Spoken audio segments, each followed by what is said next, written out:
నమస్కారం. మాఘపురాణం రెండో అధ్యాయంలోకి వచ్చాం. మాఘమాసపు విధి విధానాల్లో ఆదివారం నాడు సూర్యారాధన విశేషంగా చెప్పబడుతుంది. మామూలుగా రోజువారీ ఉదయమే స్నానం చేసి సూర్యారాధన చేసుకోవాలి. మనం ముందే చెప్పుకున్నాం. అయితే ఆదివారాల్లో ప్రత్యేకంగా అన్ని రోజులు చేయలేని వాళ్ళు 4 మాఘపు ఆదివారాలైనా తప్పకుండా సూర్య నమస్కారాలు చేసుకోవాలి. ఉదయమే స్నానం చేసేసి. అయితే సూర్యారాధన విశేషంగా చేయదలుచుకున్న వాళ్ళు ఆదివారాలు పాలు పొంగించి పాయసం చేసి, మనం రథసప్తమి పాయసం ఎట్లా చేస్తాం? పాలని బాగా పొంగించి, పొంగొచ్చిన తర్వాత బియ్యం కొంచెం నెయ్యి కలిపిన బియ్యాన్ని వేస్తాం కడక్కండా. కొంతమంది ఇళ్లలో కడుగుతారు, బియ్యం విరగకూడదని నెయ్యి కలుపుతారు. కొంచెం నెయ్యి చుక్క వేసి బియ్యాన్ని ఇట్లా కలిపి ఒక 3 గుప్పెళ్ళ బియ్యం, ఒక అర లీటర్ పాలకి ఒక 3 గుప్పెళ్ళ బియ్యం సరిపోతాయి, అంతకంటే పట్టవు. ఈ బియ్యం అన్నం చక్కగా పాలల్లో ఉడికిన తర్వాత దానికి బెల్లం కలిపి కొంచెం ఏలక పొడి వేసి, జీడిపప్పులు అవి ఏం వేయరండి, పైన ఇంకా వేసేదేం లేదు. ఆ పాలతో ఉడికిన పాయసాన్ని సూర్యభగవానుడికి నివేదన చేయటం అవకాశం ఉన్నవాళ్ళు చేసుకోండి. ఉదయకాలమే ఇది చేస్తే మంచిది. అయితే రెండో అధ్యాయంలో ఏం చెప్పారో చూద్దాం. దిలీప మహారాజు అనేక యజ్ఞయాగాదాలు చేసినటువంటి మళ్ళీ చెప్దామమ్మా, ఇక్కడి నుంచి రిపీట్ చేస్తే. రెండో అధ్యాయంలో ఏం చెప్పారో చూద్దాం. దిలీప మహారాజు అనేక యజ్ఞయాగాదులు చేసిన పుణ్యాత్ముడు. ప్రజలందరినీ తమ కన్నబిడ్డల్లాగా చూసుకునేవాడు. ఇంతకీ ఈ దిలీప మహారాజు ఎవరు? ఈయన రఘువంశ సంజాతుడు. రఘువంశం మనకు తెలుసు, శ్రీరాముడి వంశమైన రఘువంశానికి ముందరి రాజుల్లో దిలీపుడు ఒక ఆయన. దిలీప మహారాజుది చాలా విశేషమైన గాథ చెప్పబడుతుంది. ప్రఖ్యాత కావ్యమైనటువంటి రఘువంశాన్ని కాళిదాస మహాముని ఏమిటో పేర్లు తప్పేస్తున్నాయి, మళ్ళీ చెప్తాం. పంచకావ్యాల్లో ప్రఖ్యాతమైన రఘువంశ మహాకావ్యాన్ని కాళిదాస మహాకవి రచించాడు. ఆయన ఆ రఘువంశాన్ని దిలీప మహారాజు కథతోటే మొదలుపెట్టాడు. దిలీపుడు చాలా ప్రఖ్యాత పురుషుడు రఘువంశంలో. అయితే ఆయనను గురించే మనం ఈ కథ చెప్పుకుంటున్నాం అన్నమాట. ఈయన ప్రజా సంక్షేమమే ధ్యేయంగా పరిపాలించాడు.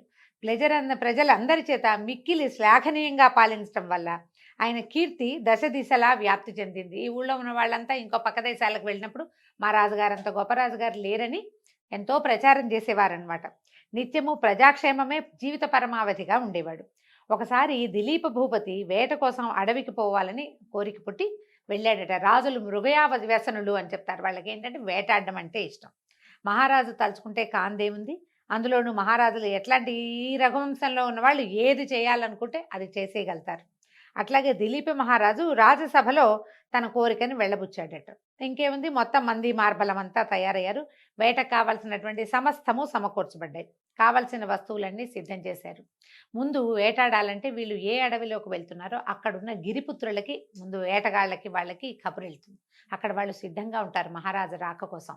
మాటలు వేస్తారు, ఎక్కడెక్కడ పులుడు ఉన్నాయి, ఎక్కడెక్కడ లేలు తిరుగుతాయి, ఎక్కడ ఏం జరుగుతుందో ముందే సమాచారం అంతా సేకరించి పెడతారు. ఆ తర్వాత రాజుకు కావలసిన మంది మార్బలము, వేట కుక్కలు, వేటగాళ్ళు తోడు, కొంతమంది ఆంతరంగిక మిత్రులు, స్నేహితులు. స్త్రీజనాన్ని పెద్దగా తీసుకెళ్లేవాళ్ళు కాదు. ఆ తర్వాత ఏమో ఈయనకి అంగరక్షకులు, కొత్త కొత్త బాణాలు, విసురుగా పడగలిగేటువంటి బల్లేలు, వాటన్నిటినీ సిద్ధం చేసుకుంటారు. వేటంటే ఇవాళ అనుకోగానే రేపొద్దునే బయలుదేరటం అప్పుడు విధానం కాదు. కొంచెం సమయం చూసుకుని, ముహూర్తం కూడా చూసుకుని మంచి ముహూర్తంలో బయలుదేరేవాళ్ళు. అయితే సుముహూర్తంలో దిలీప మహారాజు వేట దుస్తులు ధరించి సైన్య సమేతుడై వేట కోసం అడవులకి బయలుదేరాడు. ఈయన వేట కోసం ఎంచుకున్న అడవి మిక్కిలి క్రూర జంతువుల మయమైనది, బాగా భయంకరమైన అడవి, దట్టమైన అడవట. చీమలు దూరని చిట్టడవి, కాకులు దూరని కారడవి అని చెప్తారు. దండకారణ్యము వంటి బాగా ఘోరమైన అరణ్యం, బాగా చిక్కగా ఉంటుందన్నమాట అది. అయితే అవి ఏం చేస్తున్నాయంటే, ఈ అరణ్యం నుంచి క్రూర జంతువులు సమీప గ్రామాల మీద పడి మనుషుల్ని, పశువుల్ని చంపి నానా భీభత్సము, భయోత్పాతాన్ని సృష్టిస్తున్నాయి. అందుకని ఈయన ఈ ప్రాంతానికి వేటకు వెళ్తే వాటిని దుష్ట శిక్షణ, శిష్టరక్షణ అవుతుంది. క్రూర జంతువులను కొన్నిటిని చంపేస్తే మిగిలినవి ఆ పక్కకి రాకుండా ఉంటాయి, ఇక్కడ వేట జరుగుతుందని భావించి, తద్వారా చుట్టుపక్కల గ్రామాల్లో ఉన్నటువంటి ప్రజలు వాళ్ళు రక్షింపబడతారని ఆయన ఆ ప్రాంతానికి వేటకు వెళ్దామనుకున్నాడు. సరే, మళ్ళీ క్రమంగా ఒక కొద్ది రోజుల్లోనే ఆ సమీపంలో ఉన్న గ్రామాలకి క్రూర జంతువుల బెడదంతా తప్పించేసాడు. మొత్తానికి జరిగింది. అరణ్యంలోకి ప్రవేశించిన తర్వాత ఎన్నో క్రూర మృగాల్ని కనబడకుండా చెట్ల చాటున, పొదల మాటున రహస్యంగా పొంచి ఉండి కనిపించిన క్రూర మృగాలన్నీ తన సమూహంతో కలిసి చంపేశాడు. పరివారం అంతా కూడా దీంట్లో నిమగ్నమైంది. ఇలాగా లెక్కలేనన్ని రోజులు ఉండి లెక్కలేనన్ని మృగాలని వధించారట. దిలీపుడు ఒకనాడు మృగంపై బాణం వేయగా అది తప్పించుకొని పారిపోయింది. మృగం అంటే లేడండి, అది చాలా బలంగా ఉంది, బాగుంది, కొట్టాడు. ఆయన వెనక ముందు చూసుకోలేదు, అది పరిగెత్తింది, దెబ్బ తగిలింది కానీ పడిపోలేదు. అది పరిగెత్తేసరికల్లా పట్టు విడవక మహారాజు కూడా దాని వెనకాల పడి పరిగెత్తాడట. ముందు మృగము, వెనకాల దిలీపుడు. ఈ దిలీపుని వెనకాల ఆయన పరివారం అంతా పరిగెత్తింది. అందువల్ల జనాలు వెళ్తారు, అంగరక్షకులు, ఆయనకి వేటగాళ్ళు సహాయం వచ్చేవాళ్ళు, మధ్యలో ఏదైనా అనుకోని ప్రమాదం వస్తుంది కదా, అందరూ కలిసి ఆ పక్కకి పరిగెత్తడం మొదలుపెట్టారు. ఈ పారిపోయిన మృగం పరుగు పరుగున ఒక దట్టమైన కీకారణ్యంలోకి ప్రవేశించింది. వాటికి పారిపోయేందుకు ఆనుపాను అడవులు తెలుసుంటాయి కదా జంతువులకి. ఎక్కడికి వెళ్తే తను ఎవరికి కనపడకుండా ఉంటుందో ఆ ప్రాంతం వైపుకి లీడ్ చేసేసింది రాజుగారు, నా పక్కకి వెళ్ళిపోయింది అనమాట. పరిగెత్తి పరిగెత్తి పరిగెత్తి దిలీప మహారాజు అలసిపోయాడట. ఆయనకి విపరీతంగా దాహం వేయటం మొదలుపెట్టింది. పరివారం అంతా నీళ్ల కోసం వెతకటం మొదలుపెట్టారు. వెతగ్గా వెతగ్గా వాళ్ళకి అక్కడ ఒక పెద్ద సరస్సు కనిపించింది. ఒక చెట్టు ఎక్కాడు ఒకడు, ఆ పై చెట్టు తాలూకు పై కొమ్మ మీద నుంచి చూసి, ప్రభు ఇక్కడి నుంచి తూర్పుగా గనక నడిస్తే అక్కడ మంచినీళ్ళు ఉన్నాయి అంటే మేము ఎవరవో తెస్తామన్నారు. ఈయన అన్నాడు, తేవటం ఎందుకు, ఎవరికి దాహం వేస్తే వాళ్ళే తాగితే సరిపోతుంది, అటువంటి నేను వెళ్తానని చెప్పి ఈయన ఏం చేశాడు, బయలుదేరాడటట్టు. వెతగ్గా వెతగ్గా కనపడింది. బతుకు జీవుడా అంటూ దిలీపుడు పరివారం అంతా కూడా ఆ వైపుకి, నేను ఇక్కడ రెస్ట్ తీసుకోను, నేను కూడా వస్తానన్నాడు. అందరూ వెళ్తే అదొక పెద్ద సరస్సు, దాని నిండా తామర పువ్వులు, చుట్టూతా ఏవో చెట్లున్నాయి, ఎన్నో పక్షులకి ఆలవాలంగా ఉంది, జంతువులు దాహం తీర్చుకునే రేవులు కూడా కనపడుతున్నాయి, ప్రశాంతంగా ఉంది, ఏ మృగాలు లేవు, నీరంతా తేటగా చాలా బాగుందట. సరే ఏం చేశారు వీళ్ళు, మంచినీళ్ళు తాగేశారు. అందరూ కలిసి కడుపు నిండా నీరు తాగి దాహం తీర్చుకున్నారు. కొన్ని మృగాలు కూడా వస్తున్నాయి. సరే ఆ పక్క నుంచి, ఆ పక్క అవతల పక్క నుంచి లేళ్ళు అవి వస్తుండేసరికల్లా వీళ్ళు ఏం చేశారు, ఇక ఇక నీళ్ల గోల పడలేదన్నమాట. వేట మీద ఉన్నారు కదా, ఆ కనపడుతున్న మృగాల్ని కూడా సంహరించి వాటన్నిటినీ కూడా తమ తాలూకు ఈ గుర్రాల మీద వాటి మీద వేసుకుని తిరుగు ప్రయాణం కట్టేశారు. వెనక్కి తిరిగి వస్తున్నారట. వేట నుంచి తిరిగి వస్తున్న దిలీప మహారాజుకి మార్గ మధ్యంలో ఒక వృద్ధ బ్రాహ్మణుడు ఎదురయ్యాడు. ఎదురైతే సద్బ్రాహ్మణుడైన వృద్ధ బ్రాహ్మణుడు ఆ మిక్కిలి బ్రహ్మతేజస్సుతోటి వెలిగిపోతున్నాడు, సర్వజ్ఞానిలాగా ప్రకాశిస్తున్నాడు. అతని ముఖవర్చస్సు ఎట్లా ఉందంటే ఆయన చూస్తే ఎవరైనా ఆకర్షితులు కావాల్సిందేనట. అయితే చక్కగా ఉన్నాడు, నమస్కారం చేయాలనే భావన పుట్టించేలాగా ఉన్నాడు. ఈ దిలీప మహారాజు కూడా సహజంగా బ్రాహ్మణ భక్తి ఉండేది రాజులకి. ఈయన మరీ భక్తుడు. ఈయన ఏం చేశాడు, ఆయన్ని చూడంగానే గుర్రం దిగి 2 చేతులు జోడించి, నమస్కారం పండితోత్తమ, మీ దర్శన భాగ్యం చేత నా జన్మ ధన్యమైంది, నేను ఈ రాజ్యానికి అధిపతిని, నన్ను దిలీప చక్రవర్తి అంటారు, నన్ను ఆశీర్వదించండి అని నమస్కారం చేశాడు. ఆ వృద్ధ బ్రాహ్మణుడు దిలీప మహారాజుని ఎగాదిగా చూసి ఆ పాదమస్తకము పరిశీలించాడు. పరిశీలించి, మహారాజా, సరస్సులో ఉన్న నీటిని తాగి దాహం తీర్చుకుని వెళ్ళిపోతున్నావు, ఇది మాఘమాసమని, సరస్సులో స్నానం చేయాలని తెలీదా నీకు అని అడిగాడు. అడిగేసరికి ఈయన ఆశ్చర్యపోయాడు. ఈ మాఘమాస మహాత్యం గురించి నీకెవరూ చెప్పలేదా, మాఘమాసం స్నానం, ఈ మాఘంలో చేసేటువంటి స్నానం అత్యంత పుణ్యదాయకమని నీకు తెలియదా అని ప్రశ్నించాడు. ఇప్పుడు వీళ్ళు చీకటి పడేదాకా ఇక్కడ తిరిగారు అనుకుందాం, తిరిగారు, ఆ రాత్రికి దాహం తీర్చుకోవడానికి ఇక్కడికి వచ్చారు, మంచినీళ్ళు తాగారు, అక్కడ రెస్ట్ తీసుకుని ఉంటారు. తెల్లవారుజామున చాలా జంతువులు దాహం తీర్చుకోవడానికి వస్తాయి, వీళ్ళు ఆ జంతువులన్నిటినీ సంహరించారు. సూర్యోదయం అవుతుండగా వెనక్కి మరలి వస్తున్నారు. సూర్యోదయం అయ్యింది. ఈయన వేట నుంచి వేట దుస్తులతోటి స్నానం చేసిన వాళ్ళగా కనపడరు. వేట దుస్తులు వేరేగా ఉంటాయి, కొంచెం తోళ్లతో చేసినవి, చర్మంతో చేసినవి, అవి వస్త్రాభరణాలు విశేషంగా ధరించుంటారు. బ్రాహ్మణోత్తముడికి తెలిసిపోయింది ఈయన స్నానం చేయలేదు అని. వెనకాల ఉన్న సరస్సు, ఆ సరస్సు దగ్గర నుంచి వస్తున్నవాడు దాహం తీర్చుకుని వస్తున్నాడనే అర్థమైంది తప్ప స్నానం చేయలేదని క్లియర్గా తెలుస్తుంది. ఆయన ఇట్లా అడిగేసరికల్లా దిలీప మహారాజు ఆశ్చర్యపోయాడు. విప్రోత్తమ, నిజంగా నాకు మాఘమాసం గురించి తెలియదు స్వామి, నేను మృగయా వినోదినై అడవికి వచ్చి చాలా రోజులైంది, ఎంతో కాలం అని చెప్పాం కదా, ఆయన నిన్న మొన్న రాలా, చాలా రోజులు అడవిలో డేరా వేసుకుని ఉన్నారు. ఈ రోజునే వాళ్ళు వెనక్కి తిరిగి పోదలుచుకున్నారనమాట. అడవిలో ఉండిపోవటం వల్ల నాకు ఈ విషయం తెలియలేదు, అయినా నేను రాజ్యంలో ఉంటే నా గురువుల ద్వారా విషయం తెలుసుకునేవాడిని, ఇక్కడ నాకెవరు విశదపరుస్తారు స్వామి, రాజప్రాసాదంలో ఉంటే పురోహితులైనా చెప్పేవాళ్ళు, నాకు ఆ అవకాశం లేదు కాబట్టి మీరు నా యందు దయతలిచి ఆ విషయం ఏమిటో చెప్పండి అన్నాడు. అనేసరికల్లా ఇప్పుడు ఈయన ఏం చెప్పాడు, అట్లయితే రాజా, ముందుగా సరస్సులో స్నానం చేసి శుచివవు, పవిత్రుడవవు, తర్వాత మాఘమాస మాహాత్మ్యాన్ని తెలుసుకునే విధానాన్ని తెలియజేస్తానన్నాడు. అనగానే ఇక మళ్ళీ అక్కడ ఆగారు. పరివారాన్నంతా ఆపి స్నానం చేసి వస్తానని చెప్పి ఇంకొంతమంది కూడా చేసుంటారు బహుశా. అందరూ చేయవలసిందే. ఇది ఎవరో రాజుగారో ఓ బ్రాహ్మడో ఎవరో చేయవలసింది కాదండి. పసిపిల్ల బాలాది ప్రతి వాళ్ళు చేయవలసిందే. ఇప్పుడు కార్తీక మాసం అనుకోండి, తెల్లవారుజామునే స్నానం చేయాలి. కార్తీకము అత్యంత చలికాలం కాబట్టి అప్పుడు చేయలేము. ఇప్పుడు కొంచెం ఎండాకాలం మొదలైపోయింది. సూర్యుడు అంటే వేడెక్కిపోతున్నాడు. పైగా సూర్యోదయం అంత ఎర్లీగా ఏం అవ్వదు. 6:30, 6:35 అయిపోతుంది. ఆ పాటికి చలి తగ్గిపోతుంది. ఏ నీళ్లతో స్నానం చేసినా పనికొస్తుంది కాబట్టి ప్రతి వాళ్ళు స్నానం చేసి సూర్యుడి ముఖం చూడాలి తప్పకుండా. దాంతో మిగిలిన వాళ్ళంతా దిగుంటారు. రాజుగారు ఏం చేశాడట, చకచకా వెళ్ళి ఈ వేట దుస్తులు విదిలిపెట్టి సరైన దుస్తులు స్నానం చేయటానికి వీలుగా ఉండేవి ధరించి సరస్సులో స్నానం చేసి శుచి అయి వచ్చాడు. వృద్ధ విప్రుడి దగ్గరకు వచ్చాడు. అప్పుడు వృద్ధ బ్రాహ్మణుడు దిలీప చక్రవర్తిని దీవించి, ఇక్ష్వాకు వంశ కులగురువైన వశిష్ఠ మహర్షి నీ దగ్గరికి తరచుగా వస్తాడు కదా, నువ్వు ఆయన్ని కలుస్తావు. ఆయన తపశ్శక్తి సంపన్నుడు, సకల శాస్త్రములు తెలిసిన దిట్ట, సర్వజ్ఞాని. ఆయన నాకంటే విపులంగాను వినసొంపుగాను మాఘమాస విశిష్టతను గురించి వివరించగలడు. నేను వృద్ధుండైపోయాను, జవసత్వాలు ఉడిగిపోయినాయి. ఆయన చెప్పినంత గొప్పగా నేను చెప్పలేను.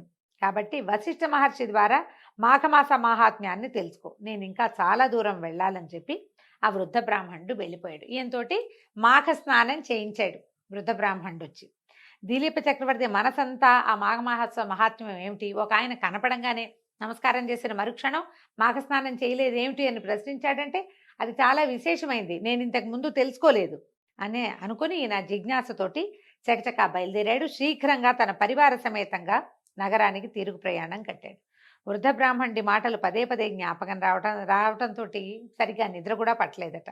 మర్నాడు ఉదయాన్నే లేచి కాలకృత్యాలు స్నానాది కార్యక్రమాలు ముగించుకుని శుచి అయి ధవళ వస్త్రాలు ధరించి సకలాభరణాలు ధరించి తన మంత్రి సామంతులతో కలిసి వశిష్ఠ మహర్షి ఆశ్రమానికి బయలుదేరాడు. సూర్యవంశ కులుగురు అయినటువంటి వశిష్ఠ మహర్షి వద్దకి చేరాడు. ఆ సమయంలో వశిష్ఠుల వారు తపస్సమాధిలో ఉన్నారు. వారి శిష్యులు రాగయుక్తంగా వేదపఠనం చేస్తున్నారు. ఆ దృశ్యాన్ని చూసినటువంటి దిలీపుడు వాళ్ళకి తపోభంగం కాకూడదు, వీళ్ళకి పాఠభంగం విద్యాభంగం కాకూడదు, విద్యా సమయాన్ని పాడు చేయకూడదు కదా అని భావించి కాసేపు వేచి ఉన్నాడట. కొంతసేపటికి వశిష్ఠుల వారు తమ తపస్సు నుంచి లేచి అక్కడే వేచి ఉన్న దిలీప మహారాజును చూసి మహారాజును పలకరించాడు. ఎంతసేపు అయింది, నీ రాజ్యంలో అంతా కుశలంగా ఉన్నారా, రాజ్యం సుభిక్షంగా ఉందా, పరిపాలన అంతా ప్రశాంతంగా జరుగుతుందా, మృగయా వినోదము అది సరిగా చేసుకుంటున్నావా, ఎట్లా ఉన్నావు ఏమిటి అని అన్నీ చక్కగా మంచి పలకరింపులు పలకరించాడు. తర్వాత ఏ విషయం మీద ఇక్కడికి వచ్చావు, నీ రాకకి కారణం ఏమిటి అని అడిగితే అప్పుడు దిలీప మహారాజు చెప్తున్నాడు, వశిష్ఠ మహర్షి మీరు మాకు గురువులు, మీ ద్వారా నేను అనేక పుణ్యగాథలు విన్నాను, లెక్కలేనని శుభకార్యాలు నాతో చేయించారు, రామాయణ భారత భాగవతాది ఇతిహాసాలు ఎన్నిటినో తెలియపరిచి నాకు విశేషమైన జ్ఞానాన్ని ఆర్జించుకునే అవకాశం ఇచ్చారు. కానీ నాకు మాఘమాస మహాత్మ్యాన్ని కానీ దాని విధి విధానాలు ధర్మాలు నాకేనాడు బోధించలేదు, మనం ఆ సందర్భంగా కలవలేదు. కాబట్టి మీరు నా యందు దయతలిచి ఇది మాఘమాసమట, ఈ మాఘమాస మహాత్మ్యాన్ని, ఈ మాసంలో నేను చేయవలసినటువంటి విధి విధానాలు ధర్మాలు దాన ధర్మాధికాలు మాఘమాస విశిష్టత కూడా వివరించమని వేడుకుంటున్నానని మహారాజు అడిగాడట. అప్పుడు వశిష్ఠ మహర్షి ఏం చెప్పారంటే, నీ కోరిక చాలా మంచిది నాయన, మాఘమాస మహాత్మ్యాన్ని ప్రతి వాళ్ళు తెలుసుకోవాలి, ప్రతి వాళ్ళు విని తరించాల్సిందే, ప్రతివాడు పాటించవలసిందే కూడా. అయితే నాకు తెలిసినంత వరకు మాఘమాస మహాత్మ్యాన్ని నీకు తెలియజేస్తాను. ఇది ఈ మాఘమాసంలో నదీ స్నానము అత్యంత ఫలదాయకము. ఇప్పుడు నెల రోజులు 30 రోజులు నదీ స్నానం చేయటం మనబోటి వాళ్ళ వల్ల కాదు, ఎవరి వల్ల కాదండి, నదీ పరివాహక ప్రాంతాల వాళ్ళ కూడా ఏదో పనో ఇబ్బందో వస్తాయి కదా. కానీ తప్పకుండా నదీ స్నానం చేయాలంటే దీనికి విధానం ఏం చెప్తున్నారండి, పర్వదినాలలో స్నానం చేయటం. ఎట్లా, పంచమి నాడు, పాడ్యమి, పంచమి, సప్తమి, ఏకాదశి, ద్వాదశి, పౌర్ణమి ఇలాంటి తిథుల్లో స్నానం చేస్తే చాలా విశేషం. లేదా ఆదివారాలు కూడా, మామూలుగా తిథులు చెప్తారు ప్రత్యేకంగా పర్వదినాలకి, కానీ మాఘంలో ఆదివారాలు కూడా స్నానానికి విశేషంగా చెప్తారు. ఈ లెక్కబెట్టి కనీసం ఈ 10, 14, 13 రోజుల్లో ఏదైనా అన్ని రోజులు కానీ లేదా ఏదైనా ఒక్క రోజైనా కానీ అవకాశం తీసుకుని నదీ స్నానం చేస్తే చాలా మంచిది. సముద్ర స్నానం కూడా చాలా విశేషంగా చెప్తారు. సముద్రం అందరికీ అవకాశం ఉండదు, నది కొంతమందికైనా కుదురుతుంది కాబట్టి స్నానం చేయాలి. ఈ మాఘమాస నదీ స్నానం అత్యంత ఫలదాయకం. ఈ మాసంలో నదీ స్నానం చేయటం వల్ల దొరికేటువంటి పుణ్యఫలము మరి ఏ యజ్ఞయాగాదులు క్రతువులు చేసినా లభించదు. ఈ మాసం నందు మనుషులు నదీ స్నానం చేసి అత్యంత పుణ్యాత్ములవుతున్నారు. ఈ మాఘమాసం ఒక ప్రత్యేకతను ఏం సంతరించుకుందంటే ఒక్కసారి నదీ స్నానం వల్లే పుణ్యలోకాలు లభిస్తాయట. ఇది మనం ఇప్పుడు జీవించి ఉండగా లభించేది కాదు. పుణ్యలోకాలంటే మరణానంతర సుఖం లభిస్తుందని చెప్తారు. దాంతో పాటుగా ఇంకోటి ఏం చెప్తారంటే ఇది సూర్యారాధనకి అనువైన మాసం కాబట్టి నదీ స్నానం చేసి సూర్యుడికి అర్ఘ్యం ఇవ్వటం వల్ల ఆరోగ్యం సిద్ధిస్తుంది. మనం మరణించిన తర్వాత వచ్చే పుణ్యలోకాల కంటే ఇప్పుడున్న సమయం బాగుండాలి కదా ఆరోగ్యంగా. ఆరోగ్యం సిద్ధిస్తుంది. రవి అత్యంత ప్రసన్నుడుగా ఉంటాడు. ఏదైనా మనకి గ్రహ దోషాలు ఉన్నాయి, రవి దోషాలు కనిపిస్తాయి జాతకంలో, అలాంటి వాళ్ళు కూడా ఈ మాఘమాసం ఈ నెల రోజులు పొద్దున్నే స్నానం చేసి సూర్యదర్శనం చేసుకుంటే రవి వల్ల సూర్యగ్రహం వల్ల కావాల్సిన పనులు అవుతాయట. ఆరోగ్యమే కాదు, గవర్నమెంట్ ఉద్యోగాలు రావటం, గవర్నమెంట్ ఆఫీసుల్లో ఉండే ఇబ్బందులు అలాంటివి తొలుగుతాయని కూడా కొంతమంది పెద్దవాళ్ళు చెప్తూ ఉంటారు. ఈ మాఘమాస స్నానము శాశ్వత స్వర్గలోక ప్రాప్తినిస్తుంది. అంతేకాని ఇతర యజ్ఞయాగాదుల్లాగా తాత్కాలిక ఫలితాన్ని ఇవ్వదు. అంటే యజ్ఞయాగాదుల్లో 100 యజ్ఞాలు చేసిన వాడికి స్వర్గం లభిస్తుంది అంటారు. ఆ పుణ్యం అయిపోయాక వెనక్కి తిరిగి వచ్చేస్తారు. కానీ ఈ మాఘమాసంలో చేసేటువంటి స్నాన విధుల వల్ల శాశ్వతంగా స్వర్గలోక ప్రాప్తి లభిస్తుందట. అందువలన ప్రతి వాళ్ళు కూడా ఈ నెల రోజుల పాటు కాకపోయినా పర్వదినాల్లో అయినా కనీసం ఆదివారాల్లో అయినా నదీ స్నానమో ఇంట్లో స్నానమో చేసి సూర్య దర్శనం చేయటం వల్ల మాఘమాసంలో సూర్య దర్శనం చేసిన ఫలితం వల్ల ఇహంలో ఆరోగ్యము, పరంలో స్వర్గలోక ప్రాప్తి లభిస్తాయని చెప్తున్నారండి. దీంతో 2వ రోజు పారాయణ పూర్తయింది. రేపు ఉదయం మళ్ళీ 3వ రోజు పారాయణతో కలుసుకుందాం. నమస్కారం.